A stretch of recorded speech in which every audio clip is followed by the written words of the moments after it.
que vou fazer? Compartilhe com o CVV. Nós vamos ouvir você. Compartilhe com o CVV.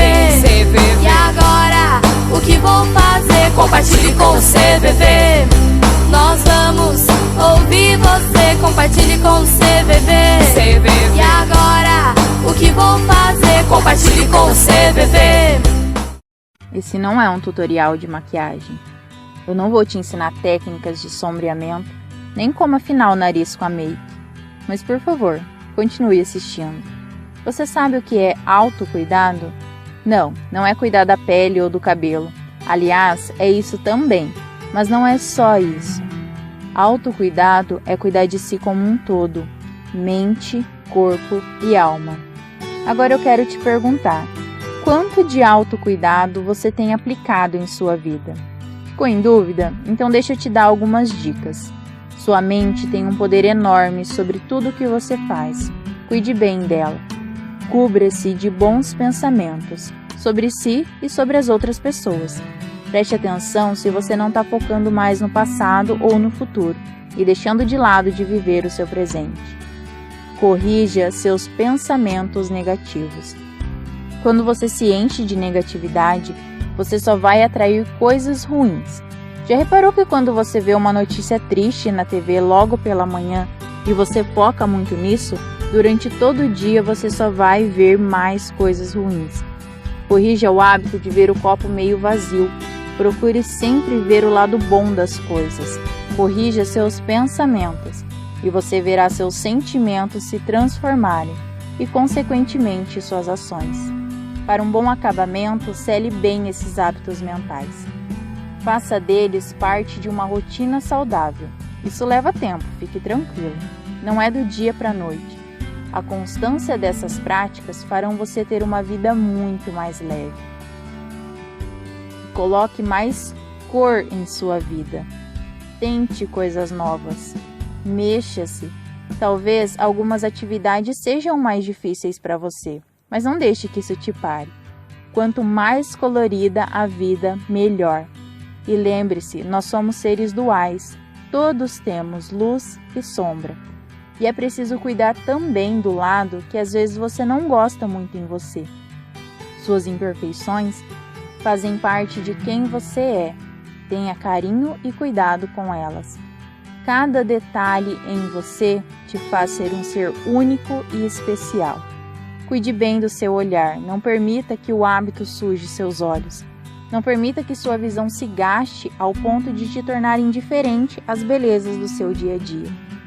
Ver é diferente de enxergar. Enxergar é sentir. Sinta o pôr do sol, o sorriso das pessoas, as belezas do caminho que você faz todos os dias. Seus olhos são a janela da sua alma. Não utilize máscaras para tentar ser alguém que você não é. Não esconda sua essência. Descubra-se sendo você mesmo e aprimore-se sempre. Mas não pense que as coisas sempre estarão ao seu controle, porque não estarão. Às vezes vai dar errado. Às vezes você vai tentar corrigir e vai ser ainda pior. Não se estresse com isso. Lembre-se de se lembrar, de nunca esquecer, que no final das contas você sempre dará um jeito. Imprevistos acontecem. E não é o que aconteceu que tem o poder de determinar quem você é, mas sim a maneira que você avalia esses acontecimentos. Não desista de você. Você é perfeito, como Deus te fez. Por isso, olhe-se com mais carinho. Não seja duro demais, rígido demais, perfeccionista demais. Mas também não use isso como desculpa para ser negligente com suas atividades. Procure sempre fazer o seu melhor e permita-se fazer do seu jeito, do jeito que é bom para você, do jeito que vai te deixar mais feliz. E não esquece de brilhar. Você é um ser cheio de luz e que não veio ao mundo para ficar apagado. O Senhor Deus disse: ninguém acende uma luz para colocá-la embaixo de uma vasilha. Vós sois, pois, a luz do mundo.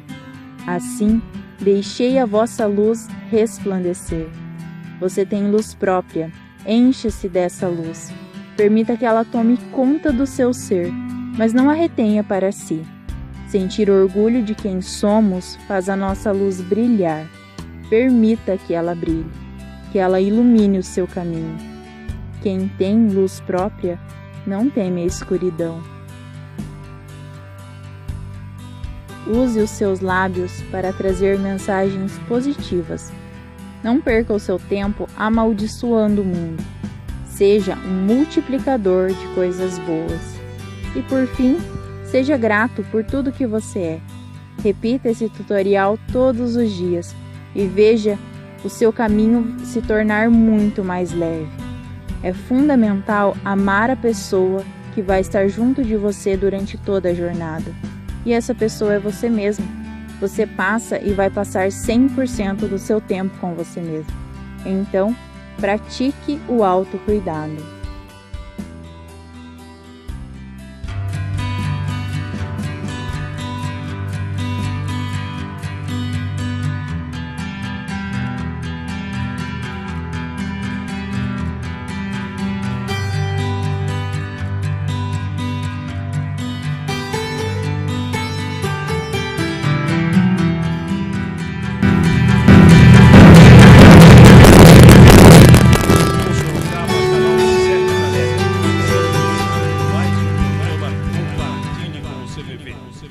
Neste mês estamos com uma série de programas.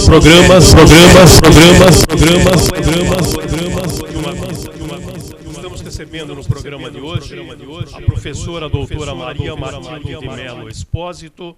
Ela é médica fisiatra com mestrado e doutorado em medicina pela Escola Paulista de Medicina.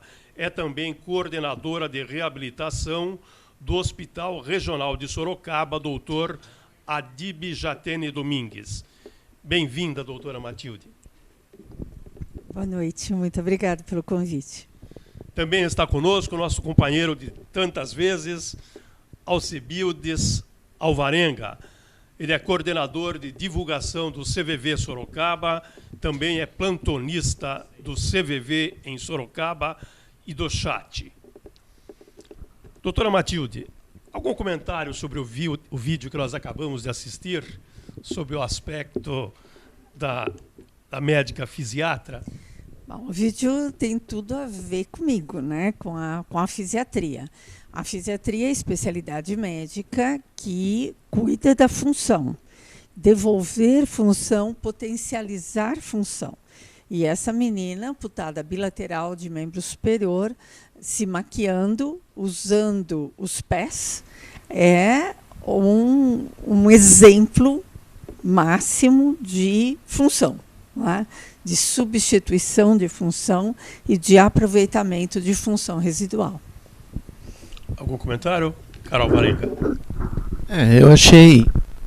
Acho que está ouvindo, né? Sim. Eu achei fantástico, Húngaro. Não só sobre esse aspecto do comportamento, mas o aspecto emocional que ela transmite. Uma pessoa emocionalmente bem e com uma visão de vida incrível. Então, eu gostei muito do vídeo. Doutora Matilde, o que a fez escolher a fisiatria? Olha, várias pessoas já me perguntaram isso e, na verdade, eu não sei. Eu sei que eu fui fazer medicina para ser fisiatra. Eu não sabia que chamava fisiatria. Descobri no 3º ano da faculdade o nome, mas eu sabia desde o colegial, quando eu resolvi fazer medicina, o que eu queria fazer dentro da medicina. Não sabia como chamava, mas sabia que era isso que eu tinha que fazer. Então, é uma coisa meio de missão mesmo, né? Eu acho que esse era o meu caminho. Eu tive essa, vamos dizer assim, essa intuição ou esse direcionamento, né? Muito precocemente, desde a época do colegial, quando eu resolvi fazer medicina, eu já sabia que eu queria trabalhar com a pessoa portadora de deficiência, enfim.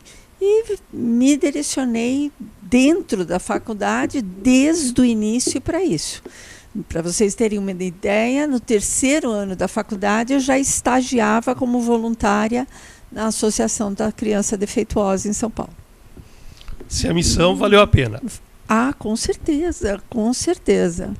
É realmente, eu sou plena na minha profissão. É tudo que eu queria fazer mesmo. Qual é a diferença de um fisiatra e um fisioterapeuta? Ambos são profissionais da área de saúde, ambos têm nível superior. A diferença é que o fisiatra é médico e o fisioterapeuta é fisioterapeuta. São 2 profissões distintas, mas que trabalham em conjunto.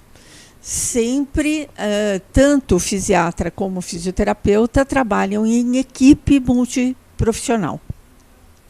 Então, nós temos uma relação muito próxima, apesar de sermos profissões diferentes com objetivos e campos de interesse bastante diversos, né? Mas que trabalhamos juntos no objetivo final do paciente.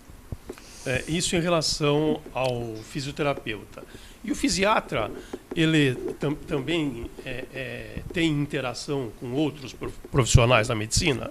Com certeza, não só com profissionais médicos, e as profissões médicas que são mais próximas com o fisiatra é a neurologia, a neurocirurgia, a ortopedia e a reumatologia, que são especialidades médicas cujos pacientes podem cursar com deficiências físicas, deficiências funcionais, e com toda a equipe. Nós trabalhamos muito próximo dos enfermeiros, muito próximo de fisioterapeuta, terapeuta ocupacional, fonoaudiólogo e psicólogo. Então, a equipe multiprofissional é formada por diferentes profissionais da área de saúde, tanto médico como não médico. E como que há essa... você disse que a equipe multidisciplinar é essa. Como que é a atuação no dia a dia com o paciente? No dia a dia, nós temos que ter muito foco e muito direcionamento. Porque se cada profissional fizer o que acha que deve ser feito, sem conversar com outro profissional, o que acontece é que cada um puxa o paciente para o seu lado e, às vezes, os lados, naquele momento, são antagônicos e o paciente não vai nem para um lado nem para o outro, porque 2 forças puxando para lados opostos, o paciente fica parado. Então, normalmente, o fisiatra coordena os trabalhos das equipes multidisciplinares de modo a que o paciente receba as orientações que converjam para o mesmo caminho naquele momento, de modo ao paciente sempre estar evoluindo dentro do tratamento. Perfeito. A sociedade conhece bem a atuação do fisiatra? Infelizmente, não. A fisiatria não é uma especialidade nova, muito pelo contrário. Mesmo no Brasil, a fisiatria tem mais de 50 anos de atuação. É uma especialidade absolutamente reconhecida pelos conselhos regionais e tudo mais. Internacionalmente, a fisiatria ganhou muito vulto a partir da Primeira Grande Guerra e depois com as guerras sucessivas, né, onde grandes contingentes populacionais se tornavam disfuncionais de alguma maneira por causa dos ferimentos de guerra.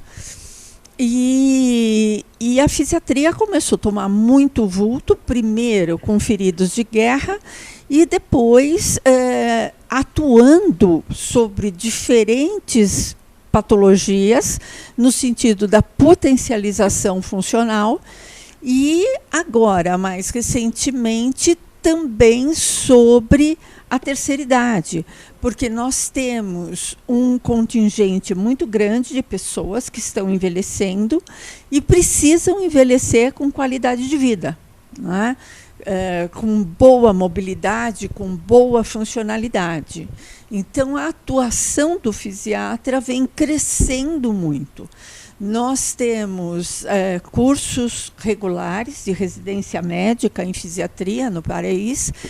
A nossa fisiatria, ela é consagrada internacionalmente. Hoje mesmo, no Japão, que lá agora já é madrugada, né? Mas no final do Congresso Internacional de Medicina Física e Reabilitação, a fisiatria brasileira e, em particular, a rede Luci Montoro, que é uma rede de reabilitação do Estado de São Paulo, foi reconhecida e premiada internacionalmente a nível dos melhores hospitais do mundo, John Hopkins e outros. Então, a fisiatria nacional, ela tem um altíssimo nível científico. Ela é uma fisiatria, uma especialidade médica que, a nível internacional, a gente está tete a tete com as maiores potências. Ninguém acha que a fisiatria nacional é subdesenvolvida, de jeito nenhum. Nós estamos no topo da pirâmide internacional. Os nossos fisiatras são extremamente bem preparados. Você falou na rede Luci Montoro. Então, o atendimento fisiátrico também está disponível no sistema público? Sim, sim. Não só na rede Luci Montoro, mas atualmente nós temos fisiatras nos grandes hospitais do país, tanto da rede pública como da rede privada. Não tem fisiatra desempregado. Isso eu posso lhe garantir. O médico fisiatra termina a residência, ele tem emprego garantido. E emprego bom, não é empreguinho, plantãozinho de terceira classe, não. É emprego bom garantido. Doutora, permite.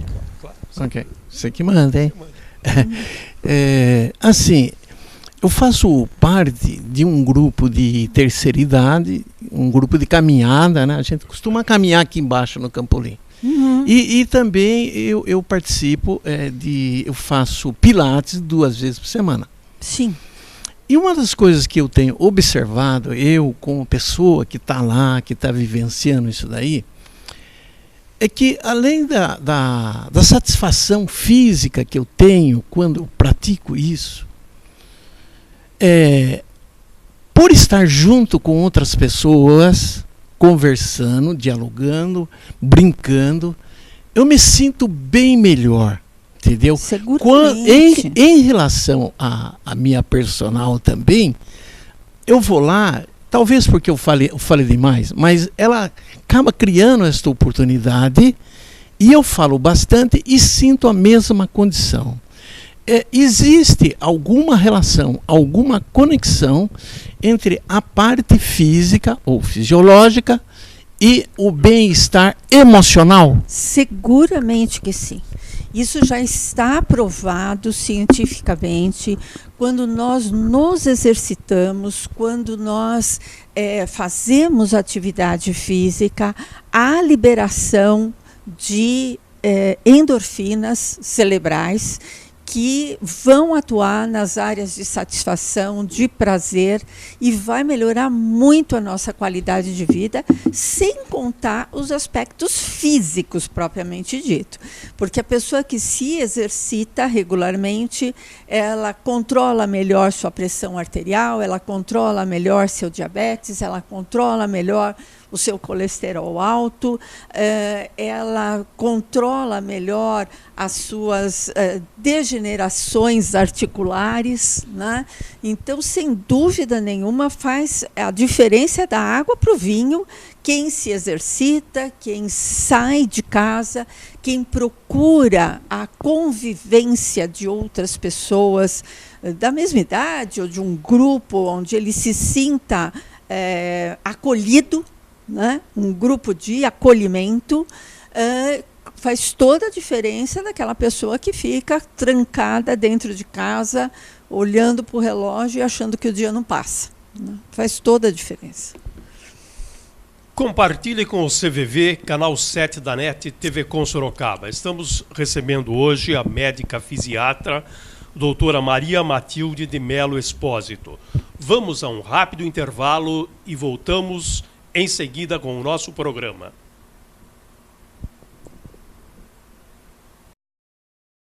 E agora, o que vou fazer? Compartilhe com o CVV. Triste, angustiado, cheio de problemas e sem ninguém para conversar. Então disque 188. 188 é o novo número de atendimento telefônico do CVV, Centro de Valorização da Vida. De orelhão, celular ou telefone fixo, a ligação é gratuita e funciona 24 horas todos os dias. Ligue 188 e receba apoio emocional. Que tal ser um voluntário do CVV, Centro de Valorização da Vida? Voluntários em todo o Brasil estão disponíveis 24 horas, oferecendo apoio emocional e prevenindo o suicídio. Tudo de forma gratuita e sigilosa. A procura pelo nosso atendimento cresceu e precisamos de voluntários.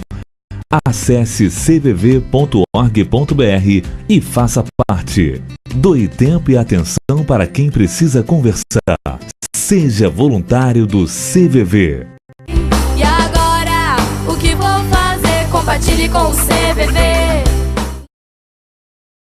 Estamos de volta com o programa Compartilhe com o CVV pela TV Com Sorocaba, canal 7 da NET.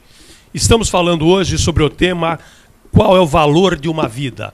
Conosco a médica fisiatra, a doutora Maria Matilde de Melo Espósito, e o nosso companheiro de sempre, Alvarenga.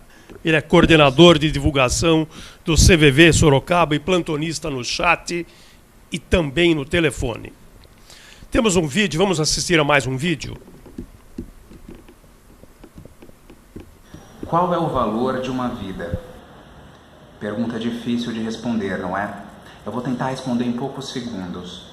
Houve um contexto histórico, houve um tempo na humanidade em que certas vidas valiam mais do que outras. Por exemplo, a vida de um nobre era mais valorosa do que a vida de um camponês. A vida de um escravo absolutamente não tinha valor. Só tinha valor na medida em que ele tinha algo a oferecer, enquanto mão de obra ou característica. Em outro período, certa parcela da população acreditou que fosse superior e tentou exterminar uma outra parcela da população, ou seja, eles acreditavam que a vida dessa raça não tinha valor. Bom, em todos esses exemplos, o contexto histórico e social era fundamental. Hoje, quando falamos de valor, falamos de quantia. Quanto maior a quantia, quanto maior a quantidade de algum patrimônio, mais valoroso ele é. Por exemplo, quanto maior a metragem de uma casa, mais valorosa é essa casa. Quanto mais cômodos ela tem, mais valiosa ela é dentro do mercado. Um carro, quanto mais acessórios, mais valioso esse carro é. Será que conseguimos aplicar esse mesmo conceito matemático e lógico dentro da valorização, dentro do valor de uma vida? Anote então as quantias que formam uma vida. Uma pessoa saudável respira de 12 a 18 vezes por minuto. Nesse mesmo período, seu coração vai bater de 60 a 100 vezes. Um indivíduo é composto de 23 pares de cromossomos, ou seja, 46 cromossomos, salvo aqueles indivíduos que têm um cromossomo a mais, por exemplo, aquelas pessoas especiais que têm um cromossomo a mais no par 21. Bom, um cérebro tem 100 bilhões de neurônios.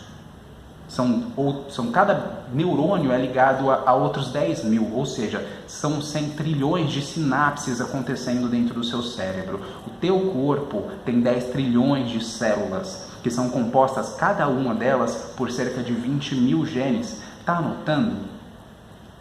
Então fala para mim, qual é o valor de uma vida? Não conseguiu calcular, não é? A verdade é que uma vida tem valor incalculável. Então, por quanto tempo você vai se permitir ser escravo dentro de sua própria vida? Ser escravo de suas próprias emoções?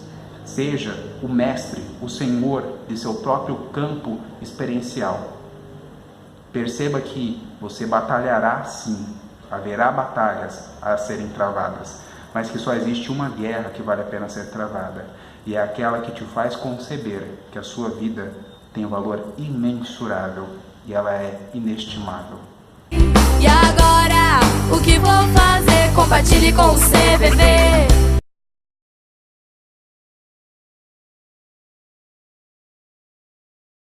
Facebook, curta a nossa página e participe do sorteio que será realizado ainda nesse programa e divulgado no nosso próximo programa, o vencedor. Doutora Matilde, em medicina, o que é dor crônica? A dor crônica é um episódio que a dor aparece e ela não vai embora.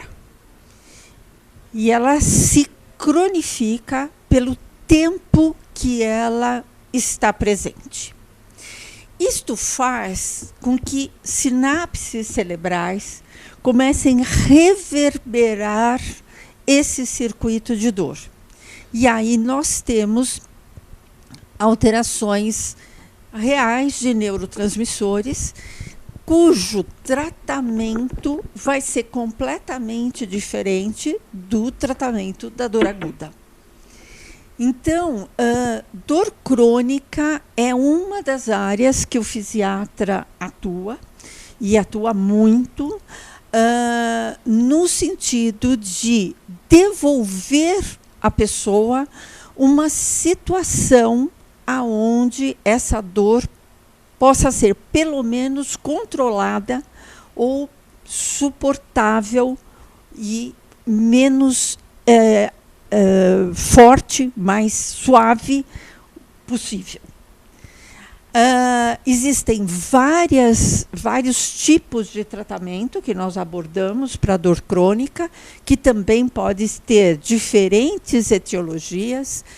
E o tratamento da dor crônica com o fisiatra, com certeza, tem uma abordagem diferente, porque nós fazemos uma abordagem holística do paciente e os resultados são realmente muito diferentes do que você ir somente e tomar um analgésico, porque às vezes o abuso de analgésicos, a pessoa toma analgésicos de maneira abusiva, e esse abuso de analgésicos faz reverberar a dor e aumenta a dor.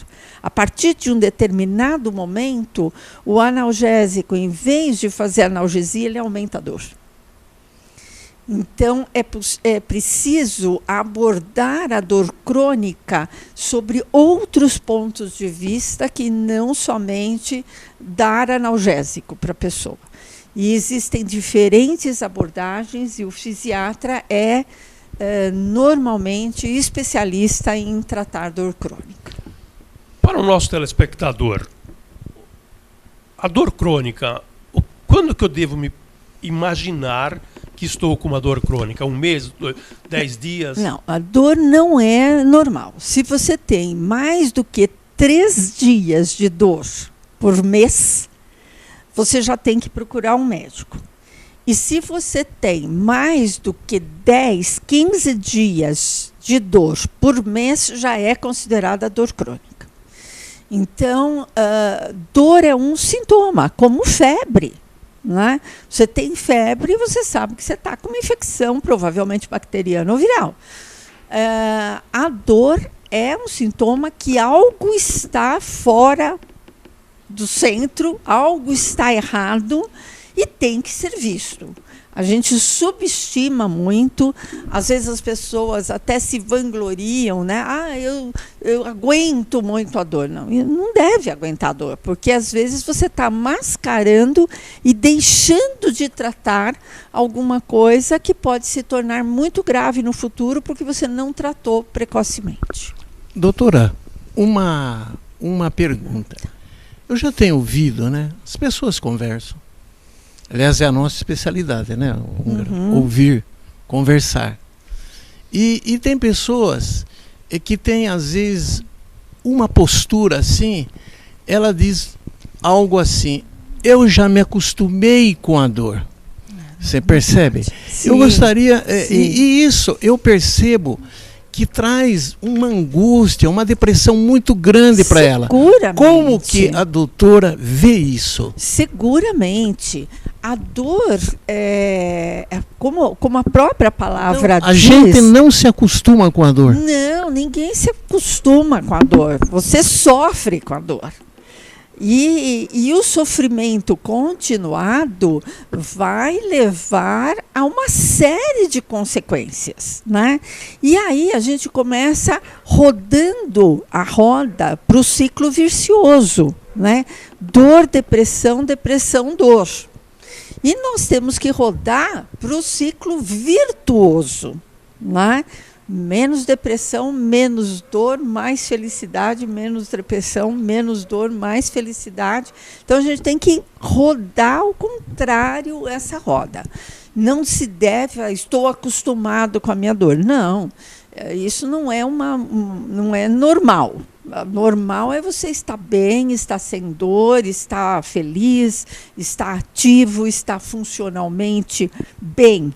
Então, a pessoa deve procurar este caminho e procurar ajuda. Seja ajuda do médico, seja ajuda da equipe multiprofissional, seja ajuda do psicólogo, do psiquiatra. Do medicamento foi feito para ser usado quando precisa. Né? Não é para ser usado abusivamente, mas o medicamento bem usado na hora certa pode mudar o curso de uma vida. É muito importante procurar um bom médico quando você tem algum problema. Alvarenga, no primeiro bloco, a doutora Matilde falou do reflexo emocional, da qualidade de vida. Quando a pessoa liga no CVV com uma dor muito grande, que conselho o CVV dá para essa pessoa? Por princípio, né, Húngaro, você quer mexer com o assunto mesmo, né? Por princípio, o CVV não dá conselhos, né? Ele ouve as pessoas e compreende as pessoas, sem análise, sem julgamento.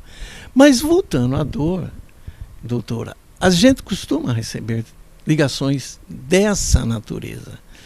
E a pessoa fala, olha, eu tenho determinada coisa, eu sofro de tal coisa, isso dói muito.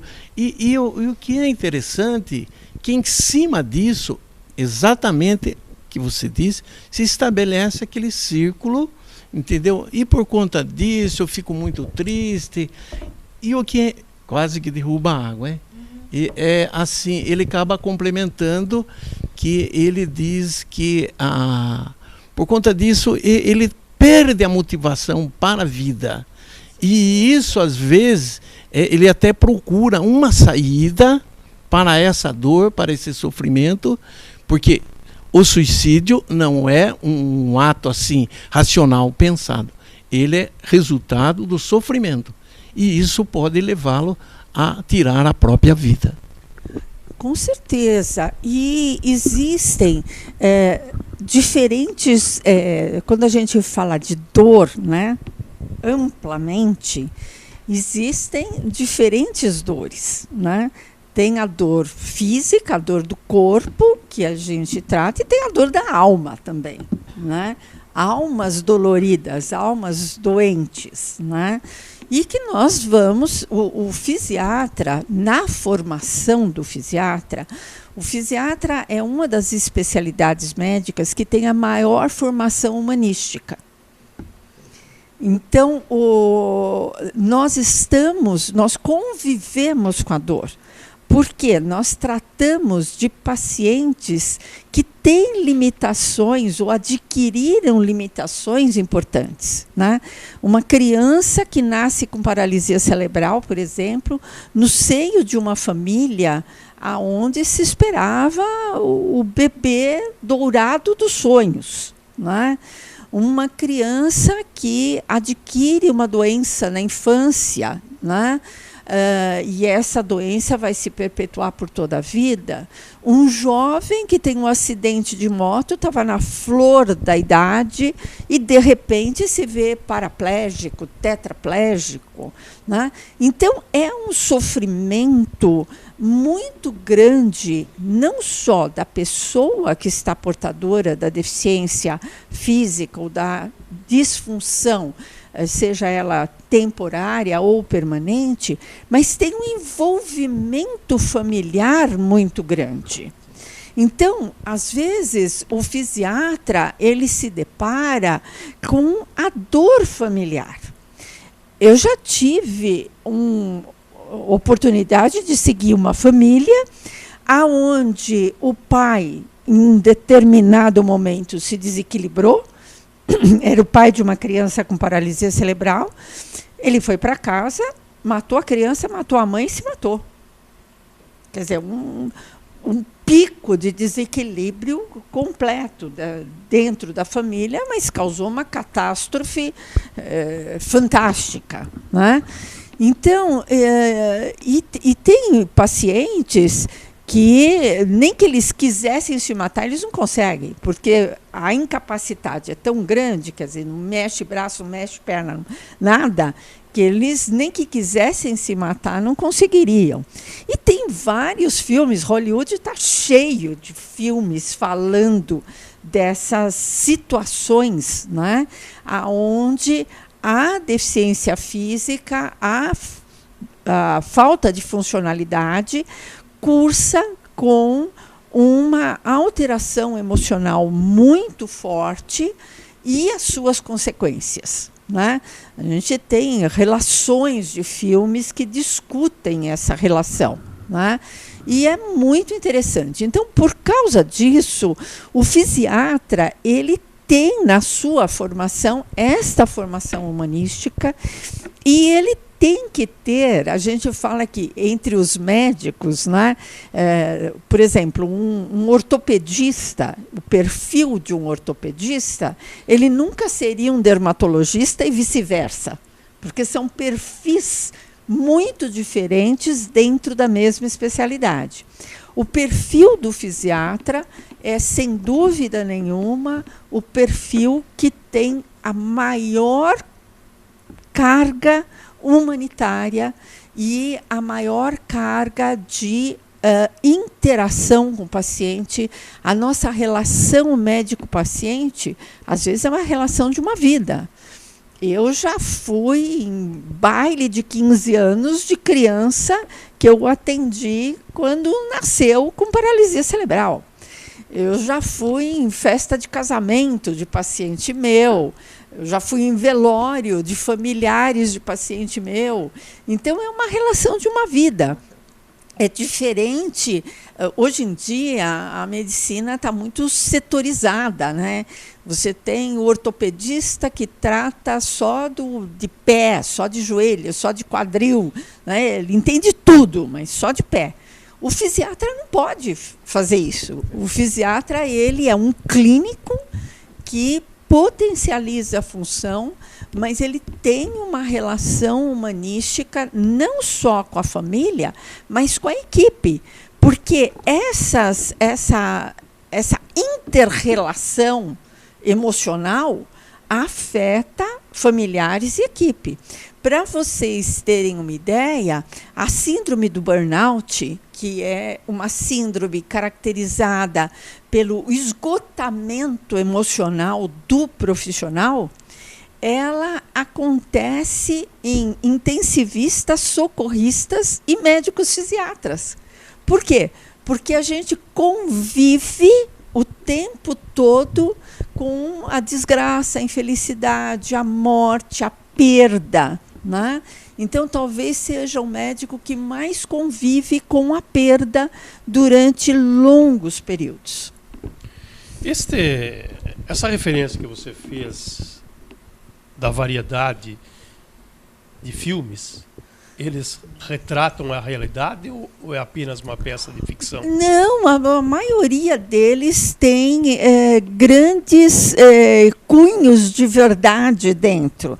São filmes baseados, muitas vezes, em histórias reais, de superação ou até de derrota, né? Porque você pode encarar o mesmo problema de diferentes modos. E você se sair bem de um problema difícil ou se sair muito mal frente àquele problema difícil. Tudo depende do modo que você e a sua família encara. Eu sempre costumo dizer que o paciente pode ser o mais grave que for. Se tiver uma família funcional, uma família amorosa, vai bem. E pode ser o mais leve. Se a família é disfuncional, vai mal. O amor familiar, a convivência familiar, o interesse, a querência, o cuidado é extremamente importante. Doutora, trazendo um pouco mais para a área emocional do CVV, essas dificuldades que a pessoa tem em relação ao seu físico, o preconceito, de certa forma não, tenho certeza absoluta, acaba contribuindo para que esse estado fisiológico de dor aumente, intensifique ainda mais o paciente, não? Sem dúvida nenhuma. Agora, em relação ao preconceito, eu tenho 40 anos de formada médica. E frequento o centro de reabilitação desde o 3º ano da faculdade de medicina. Então, tenho 43 anos de vivência perto de pessoas portadoras de deficiência física. O preconceito melhorou muito. Era muito pior, era muito mais velado, as pessoas se escondiam muito mais. Hoje existe preconceito? Claro que sim, mas melhorou muito. Já melhorou muito, graças a Deus. Lembro a você, telespectador, que está nos assistindo, que no final desse programa vamos fazer um sorteio. Para você participar, visite a nossa página, curta a nossa página no Facebook. Temos um depoimento, vamos assistir ao depoimento. O valor de uma vida muitas vezes está atrelado ao sentido da vida que a gente atribui. Isto é, a missão que a gente ocupa. Se pararmos para pensar, a missão que nós temos diante da vida é se relacionar com o outro. E isso também constitui o nosso valor de vida. Ou seja, quando estamos nessa relação interpessoal, promovemos o valor da nossa vida. O que é o valor da vida?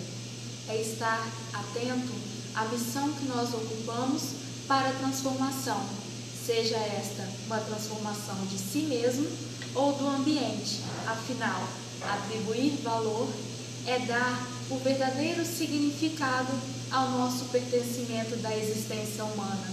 É favorecer aquilo que nós realmente somos e, a partir disso, transformar a realidade. Então, nós nos deparamos com o verdadeiro valor da vida. Doutora Matilde, o seu trabalho está intimamente ligado com o nome série desse programa que estamos fazendo. Qual é o valor de uma vida? Como você se sente reabilitando pessoas para que tenham melhor qualidade de vida? Isso não tem preço. Não tem preço. Como essa moça que acabou de dar o depoimento falou, tem certas coisas que são missão, né? Você tem uma missão de vida. A minha missão de vida, sem dúvida nenhuma, é ser reabilitadora, né? Isso eu não tenho a menor dúvida. Eu acho que eu poderia me dar bem em outras profissões, mas eu nunca seria realizada como eu sou se eu estivesse em outra profissão, né? E isso, com certeza, se reflete na relação médico-paciente que eu tenho com os meus pacientes. Eu tenho orgulho de falar que meus pacientes gostam muito de mim, Eu tenho uma relação muito boa com os meus pacientes e me orgulho muito disso. Eu acho que isso é uma coisa que a gente tem realmente que se orgulhar. E a gente, ao longo, né, de tantos anos de medicina de reabilitação, você consegue perceber o valor de pequenas ações, o quanto muda a perspectiva do paciente e o quanto ele pode aproveitar dessa nova perspectiva e transformar completamente sua vida, né? Aqui no Hospital Regional, por exemplo, eu estou tendo uma experiência que fazia muito tempo que eu não vivia, porque em São Paulo eu trabalhava num outro ambiente de centro de reabilitação, mas aqui eu tenho pegado muitos pacientes diabéticos com problema de pé diabético, úlceras perfurantes, amputações por causa de diabetes, de mal perfurante plantar. E o simples fato da gente fazer uma limpeza nessa ferida, um debridamento, com carinho, com atenção, com dedicação, o paciente sente aquela vibração diferente. E nós vamos conversando, explicando a importância do cuidado, porque uma pessoa que deixa o seu pé necrosar, ela tem algum problema de autoestima, tem algum problema de cuidado pessoal, né? Então, a gente já começa trabalhando na hora que está fazendo o curativo, né? Como que o debridamento, tirando aquela parte necrosada do pé, como que você deixou isso acontecer? O que acontecia nesse meio tempo? Enfim, e isso é uma experiência muito gratificante. O paciente sente esse carinho, essa dedicação, e ele reage. Ele reage. Não tem como não reagir. Nós, seres humanos, nós precisamos de aconchego, nós precisamos de acolhimento. Todos nós, sem exceção. Então, quando você sente esse acolhimento, você reage positivamente. Muito bem, agora a senhora está falando a nossa língua, viu? Sim, a língua do CVV. Certeza. Acolher, respeitar, compreender. Mas essa é a língua do fisiatra. O fisiatra é o médico que mais trabalha nesse sentido, do acolhimento do paciente, dos familiares e da própria equipe. Porque a equipe é muito difícil para o profissional, que um fisioterapeuta mais novo, inexperiente, está em contato com toda aquela desgraça, entre aspas, né? Tudo aquilo que ele nunca viu na vida dele, de repente entra num hospital, vê a morte perto, pessoas que nunca viram ninguém morrer, de repente vê a morte perto, dentro de uma UTI pediátrica. Então, isso causa transtorno, a pessoa pode ficar abalada. E o médico fisiatra tem que fazer o acolhimento dos profissionais também. Maravilha. Doutora Matilde, o nosso internauta Jorge Pinho pergunta, com relação à família, o que você pensa sobre falar abertamente sobre a depressão em família? Olha, falar abertamente sobre a depressão ou sobre qualquer doença grave, eu considero a depressão uma doença grave, muito incapacitante. Você pode falar de depressão, de câncer ou de qualquer outra doença grave, você tem que falar de uma maneira, primeiro, honesta, clara, tranquila e amorosa. O médico ele não tem o direito de mentir, nunca. Mas ele também não tem o direito de ser cruel no falar.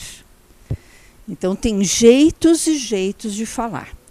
A depressão é uma doença muito grave, é uma doença muito incidente na nossa sociedade. Infelizmente, é muito maltratada, é pouco tratada e às vezes tratada de maneira inadequada. E não se discute isso normalmente, é até um tabu, né? Ah, está deprimido, é um tabu. Não, nós temos que discutir abertamente, procurar as causas da depressão e de maneira clara, consciente, pé no chão e resolvendo esses problemas com ajuda terapêutica, com ajuda medicamentosa, mas principalmente com a ajuda do acolhimento. Os familiares têm que entender que aquela pessoa, se está deprimida, a primeira coisa, ela está sofrendo, antes de mais nada. Ela está sofrendo. E nós temos que ter respeito pelo sofrimento do nosso próximo. Infelizmente, o nosso tempo acabou. Estamos chegando ao final de mais um programa Compartilhe com o CVV pela TV Com Sorocaba. Só temos tempo para as considerações finais dos nossos convidados. Começo com você, Alvarenga, que tem novidade da TV Com Sorocaba. Exatamente, senhores telespectadores. A grande novidade, é um sonho, viu, Húngaro? Agora a nossa TV, a TV que fala das coisas de Sorocaba, também está a nível nacional. Provavelmente o nosso programa deverá ser apresentado a nível nacional. É o canal 28 da Sky. Então, se você quiser ver a TV de Sorocaba e todas as TVs, que é uma federação de TV que está patrocinando isso daí a nível nacional. Telespectador, não esqueça, canal 28 da Sky. Qual o valor de uma vida, Alvarenga? O valor de uma vida, foi bom você ter feito essa pergunta, eu estava querendo mesmo. Eu vou repetir, doutora. Eu sou escada para você. Uma frase que foi dita quando da fundação do CVV pelo Jorge Guilherme Senger, que era o presidente da Fundação Baldino do Amaral, que foi a fundadora do CVV em Sorocaba. Ele dizia o seguinte, Húngaro: é sempre auspicioso alguém valorizar a vida quando se sabe que atualmente ela vem por vários meios perdendo seu inestimável valor. Parabéns, doutora. Obrigado, Alvarenga. E é este o propósito do nosso programa: fazer reflexões que nos permita valorizar a vida. Doutora Maria Matilde de Melo Espósito, médica fisiatra. Suas considerações finais, por favor. Eu gostaria de falar a todos que estão me escutando nesse momento. Se você tem uma dor crônica, uma incapacidade física, uma limitação, primeiro, não pense que isso é o fim do mundo. Existem várias e diferentes soluções para vários e diferentes problemas. Procure o recurso adequado. Procure o tratamento.